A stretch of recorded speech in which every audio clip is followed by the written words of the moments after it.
इस वीडियो में बताई गई सारी जानकारी पब्लिक प्लेटफॉर्म पर उपलब्ध है। इसमें ऐसी कोई जानकारी नहीं दी गई है जिससे हमारे सुरक्षा बलों की गोपनीयता भंग होती है। डिफेंस डिटेक्टिव सेना का सम्मान करता है और उन्हीं जानकारियों के आधार पर काम करता है जो सार्वजनिक रूप से मौजूद है। दोस्तों, अर्मेनिया के बाद क्या मलेशिया भी भारत का स्वाति वेपन लोकेटिंग रडार खरीदने वाला है? दोस्तों, मलेशिया की मीडिया ने एक रिपोर्ट पब्लिश की है जिसमें मलेशिया को जल्द से जल्द एक वेपन लोकेटिंग रडार सिस्टम खरीदने की जरूरत पर जोर दिया गया है। और इसी रिपोर्ट में भारत के स्वाति रडार को मलेशिया की जरूरत के हिसाब से बिल्कुल फिट बताया गया है। मलेशिया के डिफेंस और सिक्योरिटी से जुड़ी news website defence security Asia ने यह रिपोर्ट पब्लिश की है। लिखा है, battle proven counter battery defence Swati weapon locating radar Malaysia के लिए सबसे अच्छा चुनाव है। डिफेंस सिक्योरिटी एशिया मलेशिया के DSA exhibition and conference SDN बीएचडी group की न्यूज वेबसाइट है और इसमें मलेशिया गवर्नमेंट का भी कोलैबोरेशन है। इस वेबसाइट ने स्वाति WLR की खूबियां बताते हुए इसे मलेशिया की जरूरत के लिए सबसे सही सिस्टम बताया है। तो पहले आपको बताता हूं कि ये स्वाति रडार है क्या चीज। तो जैसा कि नाम से ही साफ है कि ये एक वेपन लोकेटिंग रडार है। जंग के मैदान में दुश्मन कहां से आर्टिलरी फायर कर रहा है, किस जगह से मोर्टार के शेल्स दागे जा रहे हैं, कहां से रॉकेट लॉन्च किए जा रहे हैं, यह सब Swati weapon locating radar detect करता है। यह एक फायर सोर्स ट्रैकिंग रडार है।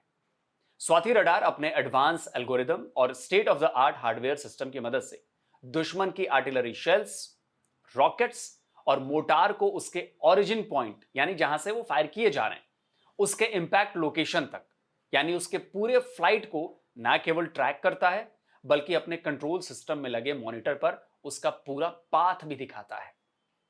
दुश्मन का हथियार किस दिशा में है, कितनी दूरी पर है, कौन सा हथियार है, यह सब कुछ स्वाति रडार डिटेक्ट कर सकता है। एक बार दुश्मन की आर्टिलरी, रॉकेट लॉन्चर या फिर मोर्टार की लोकेशन का पता लगते ही उसी पॉइंट पर काउंटर अटैक किए जाते हैं। अब जरा इसकी जो स्पेसिफिकेशंस हैं उसकी बात कर लेते हैं। डीआरडीओ का डेवलप और भारत इलेक्ट्रॉनिक्स लिमिटेड का बनाया हुआ यह Swathi weapon locating radar C band frequency पर काम करता है। इसका एलिवेशन कवरेज जो है वो 0 से 60 डिग्रीज का है, जबकि एजिमुथ कवरेज जो है ±45 डिग्रीज का है। इसके पूरे एरे को केवल 30 सेकंड में दोनों तरफ 135 डिग्री घुमाया जा सकता है। इससे वॉर जोन की स्कैनिंग की क्षमता बढ़ जाती है। यह अधिकतम 99 वेपन लोकेशंस को स्टोरेज कर सकता है। यह वेपन लोकेटिंग रडार 4 से 20 किलोमीटर की दूरी तक 81 mm या उससे अधिक के मोर्टार को लोकेट कर सकता है। 105 mm या उससे अधिक की आर्टिलरी गन्स को यह 6 से 30 किलोमीटर की रेंज में ट्रैक कर सकता है। फ्री फ्लाइट रॉकेट्स को यह 6 से 40 किलोमीटर की दूरी तक लोकेट कर सकता है। स्वाति रडार लो एंगल और हाई एंगल ये दोनों एंगल से दागे जाने वाले हथियारों को ट्रैक कर लेता है। एक बार में एक साथ यह अधिकतम 7 टारगेट्स को ट्रैक करता है। यह हाईली मूवेबल सिस्टम है।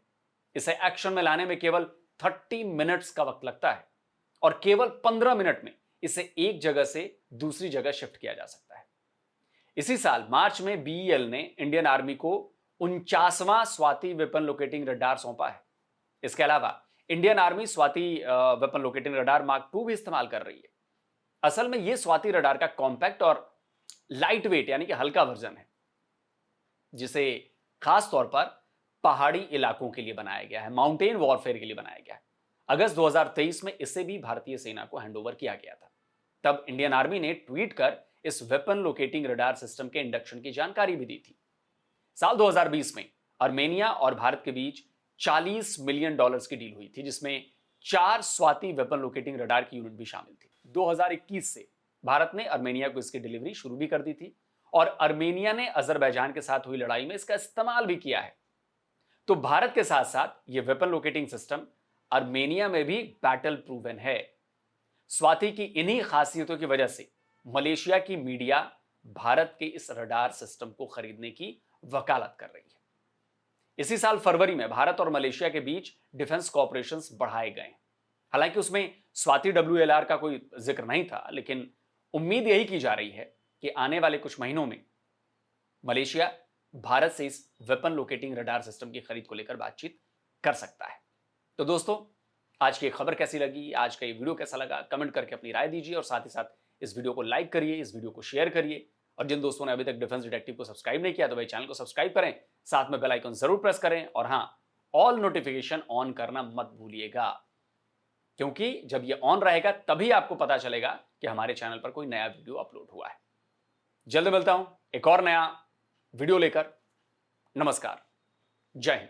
तो अगर आप चाहते हैं मुझसे बात करना, मुझसे कोई सवाल पूछना, तो फैन कॉल पर आप मुझसे कनेक्ट हो सकते हैं। फैन कॉल में ये सुविधा है कि आप अपने हिसाब से वहां पर जाकर टाइम स्लॉट बुक कर सकते हैं कि आपको फलाने दिन मुझसे बात करनी है, फलाने टाइम पे मुझसे बात करनी है। लेकिन ये भी बता दूं कि ये पेड सर्विस है,